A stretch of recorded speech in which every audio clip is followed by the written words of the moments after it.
Next, on this special edition of Currents News, a new bishop ordained right next door to Brooklyn in the Diocese of Rockville Center. The shepherd talks about his hopes for his flock. She received a blessing from the Pope, and since then her life has changed. The young woman's story is ahead. Priests working past retirement, why some are still serving. That story is coming up. Plus the out-of-town priests who are spending their summer serving the Brooklyn Diocese. Bishop Nicholas DiMarzio tells us all about them. The news starts right now.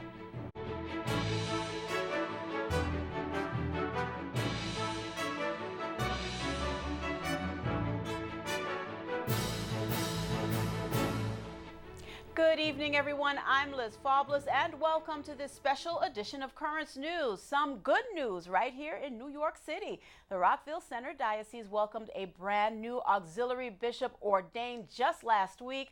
Now, Bishop Richard Henning will be the fourth auxiliary ordained to Rockville Center, and he's no stranger to the diocese. Before his installation, he sat down with Currents News' Tim Harfman to discuss the journey so far. Easy, my friend. Bishop Henning finds peace when he walks Agnes, his 8-year-old lab.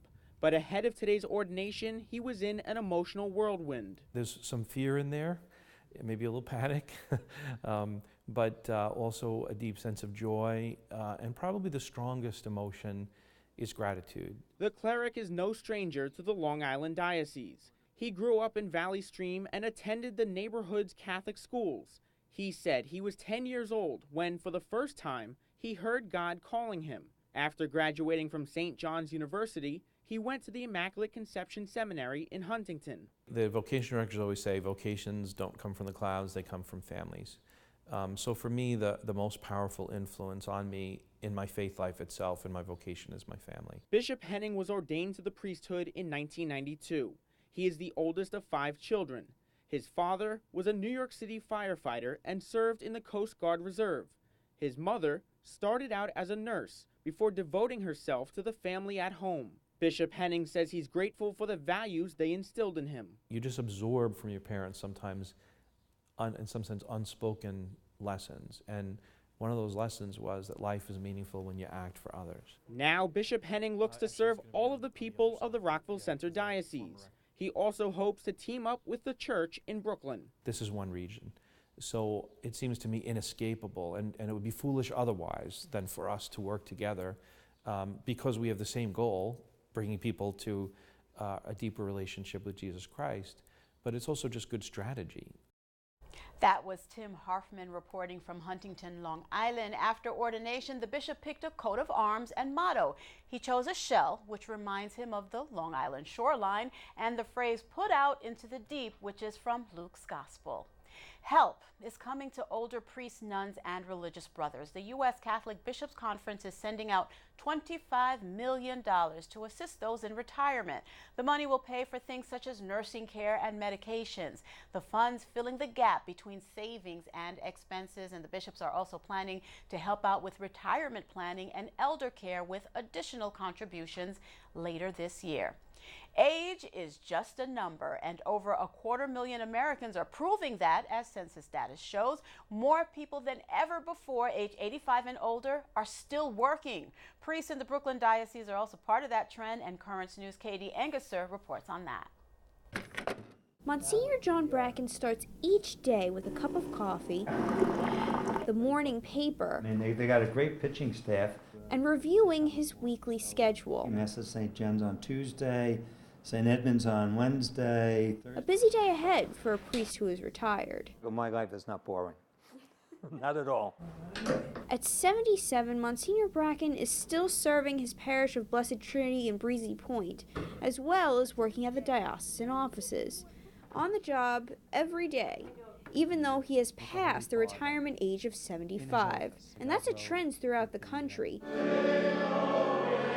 Retired priests still working to help offset the shrinking number of new ordinations, figures that are down a lot from decades ago. Well, it will be a real challenge in the future how we are going to be able to staff our parishes with the expectation that people still have as if it were 1950. Hello? Monsignor John Casey, a former pastor, was ordained in 1954, part of a class of 34 new priests. Don't see numbers like those anymore. No, not those numbers, right. As a result, the majority of priests in America today are over the age of 60, and the challenges that come from an aging priesthood are growing larger. By 2019, half of all active priests in the country will be at least 70 years old, the time when clergy are first permitted to put in for retirement. Go up and get your picture taken. Monsignor Casey's situation is extraordinary. He comes to serve even though he is 90 years old, dedicated to helping his fellow priests. I know it must be a strain on them. That's why I try to help them out if I can. The need for more men to answer God's call is why the Bishop of Brooklyn, Nicholas DiMarzio, is leading a Year of Vocations campaign. For Monsignors Casey and Bracken, they are happy to help out while a new generation is cultivated. You never retire from the ministry or the vocation of priesthood. You retire from administration. And as long as God allows them, both priests will live their vocations. Katie Anguser, Currents News.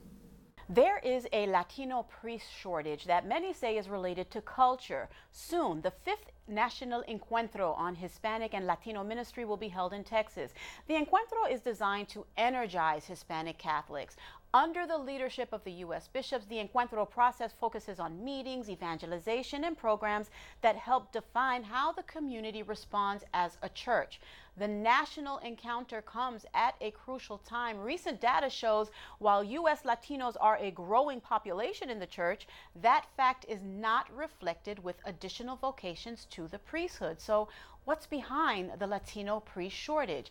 J.D. Long Garcia is a senior editor for America Magazine. He explored that pressing question with noted experts on Hispanic ministry, priests, and academics who broke down exactly why young Latino men are steering clear of vocations. And JD joins us now. Thank you so much for being with us. JD, let's get right to it.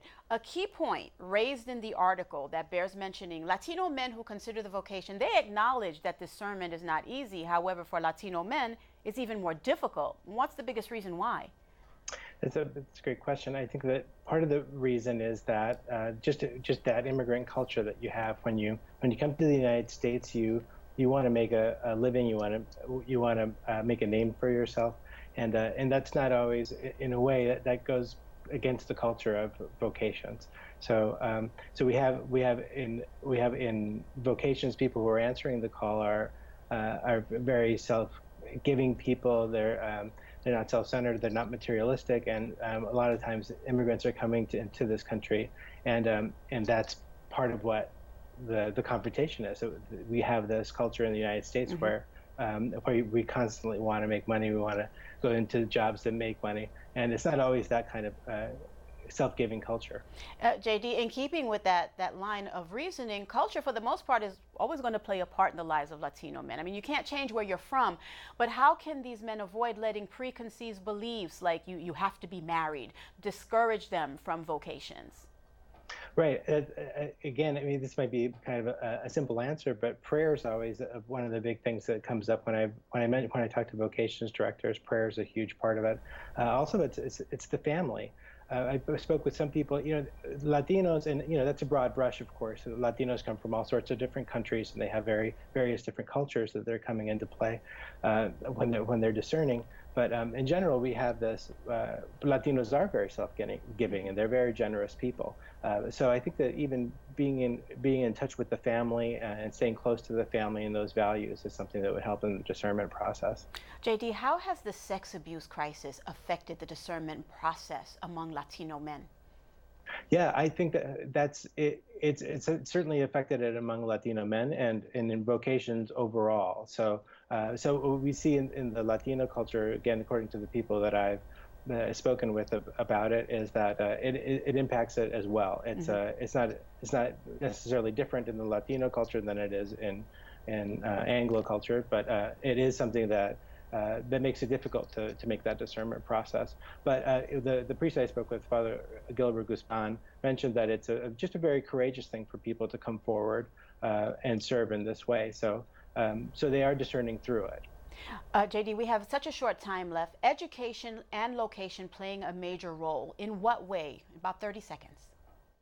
In well, education. A lot of times, what we're finding is that Latinos are graduating from college at a lower rate than others, and so that has an impact because when you answer the call to the priesthood, you typically have a college education, and the location. Then, of course, depending on where you are, discerning within a Latino community, it makes it a lot more. It's easier when you're surrounded by other Catholics. Mm-hmm.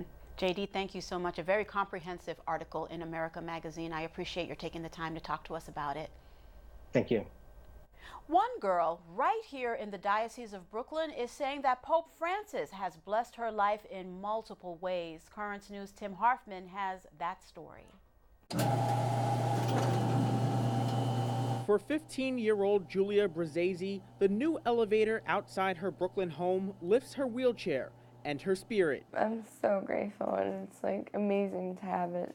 It's kind of a life changer for me. After years of having to be carried up and down stairs by her family, the paralyzed teen calls it another miracle since meeting the Holy Father 3 years ago. Meeting Pope Francis was amazing. I still see the works of him today.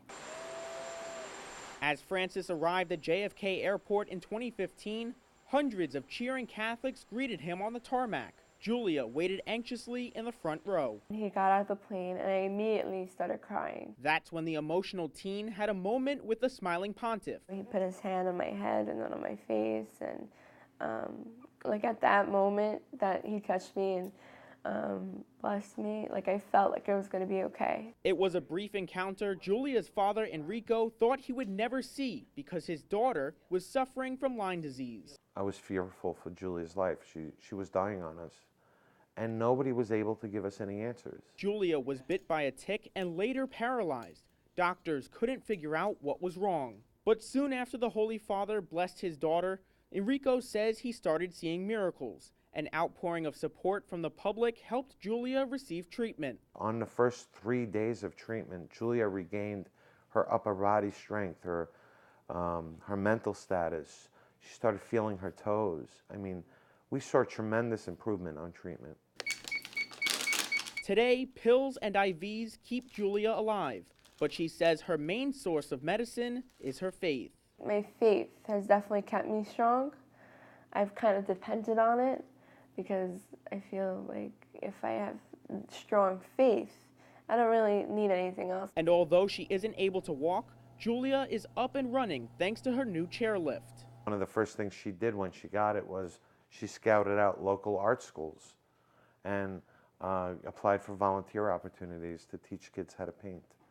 You know, so she got really excited about it. An excitement Julia says she would have never felt had it not been for Pope Francis. Meeting him was life-changing. I'll never forget it. Oh, good for her. That was Tim Harfman reporting. Julia told him during their time together that she hopes to start a foundation to educate others about the symptoms and treatments for Lyme disease. There's a lot more news headed your way. The Brooklyn Diocese is going to see an influx of priests this summer. The Bishop of Brooklyn tells us all about it. And these teens are spending a weekend of their summer learning about their faith, and it comes at a critical time. And do you have a story idea, something happening in your parish we should know about? Because we want to hear from you. Keep this email handy, newstips@desalesmedia.org. Email us. We'll be right back.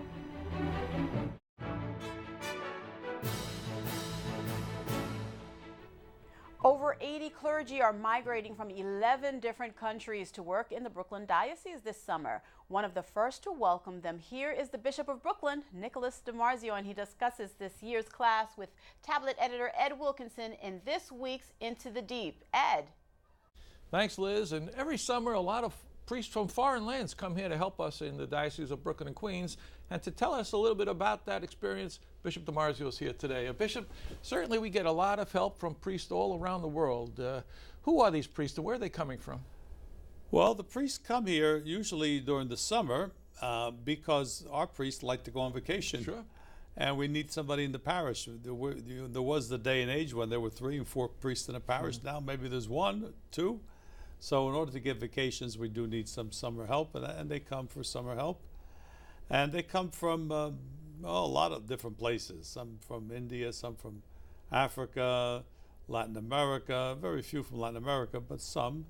And they enjoy their time here. They're able to help us and give our priest a little break and learn about our culture too. It's a good exchange program. Every summer you bring them together for a meeting with yourself so that you can speak with them? We had one just recently where we have a liturgy together, and then we talk to them about thanking them for helping us, and just talking about our culture, some of the rules we have in the parishes and things they have to be aware of. Yeah. What would be some of the things that they would have to adapt themselves to, that maybe there are things that are specific here to Brooklyn or to America that maybe they're not used to? Well, I guess it's the liturgy, the way we do it. It's a little bit more structured maybe than some of the places they come from. Relationships between people, they have to be more or less on an equal basis. I think sometimes some other countries, the clergy would be put on a kind of a more of a pedestal, have more an ability to say to somebody, do this without saying please or something. Little things like that would make a difference, and that happens. What about homilies, like length of homilies? Well, some of them tend to go a little bit longer than we're used to listening to. So we kind of say that a bit, you know, to get them accommodated that we're looking for 7 to 10 minutes. And make your point and get off the pulpit. But so it's not that easy for people to adapt. Now there were certain things, of course, that I guess you have to explain to them. They can't do, like they can't officiate at weddings, right? Is that? Well, no, they can't because they don't have the license. Right. If they're here for an extended period of time, then we get them a license from the city. But they can't do that unless they do that. Yeah. When they come and they get this experience, I mean, some of them, sometimes the students in Rome, I know a lot of them come and they get internships here, and but it must be very difficult to get those visas, so to speak, to, you know. Well, it's taking longer and longer. Usually before it was 3 months, 4 months. Now it's 9 months, sometimes a year. So we have to start way ahead of time to ask for them before they get the visa. Yeah. Do any of them ever, you know, come here and enjoy this experience and say, maybe I'd like to become a priest here in America? Is it that easy to do? It would be not necessarily the summer people who come, but other people who come here to study, and they usually linger, like to stay, and many of them do go back, but some of them like to stay, and it depends on their bishop. If the bishop allows them to stay, we do have some people who are incarnated after their service here or schooling here. Yeah. What's generally their reaction? I mean, what do they say to you about their experience here for the summer? Is it beneficial to them in terms of learning about pastoral service? So. I think they see a little bit different, although parish is a little bit not as active in the summer as other times. They do see the laity and their interaction and how you know, they're attached to the church. The support that the priests have, which is a positive thing. So there's a lot of positive things they gain. Good. Thanks so much for being with us, Bishop. Liz, back to you. An interesting phenomenon of these summer helping priests that we have here in the diocese. All right. Thank you so much, Ed and Bishop DiMarzio. And you can be sure we will all make those priests feel right at home in the diocese. In Italy, a rare display reserved for an extraordinary group of young men and women made possible by Pope Francis. Imagine being among the few to witness the relic believed to be the burial cloth of Christ up close. Cody Williams explains how it all came about. In preparation for the Synod of Bishops on the youth and vocation, the Pope has authorized an extraordinary exposition of the Shroud of Turin. Young people from Piedmont will be able to see it on August 10th before beginning a pilgrimage to Rome to visit Pope Francis. It will be a rare opportunity to see one of the most important relics of the Catholic faith, the silhouette of a man who has the same wounds that Jesus suffered during the Passion.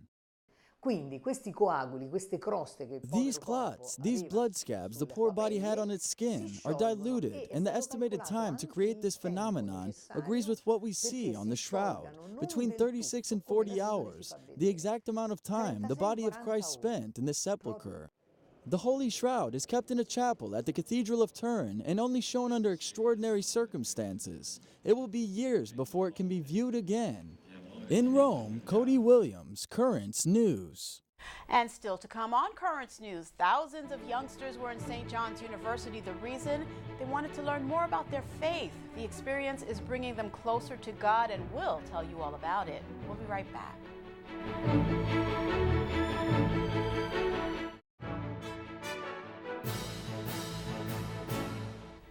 They're known as Young Neighbors in Action, and they're making a positive difference in the Brooklyn Diocese. Nearly 80 high school students from across the country are volunteering at various Catholic churches and organizations this summer. The nationwide group provides teenagers an opportunity to help others. I hope to take away as a person just like a new understanding of those who are less fortunate and how we as people can help even in like a small way just in the community.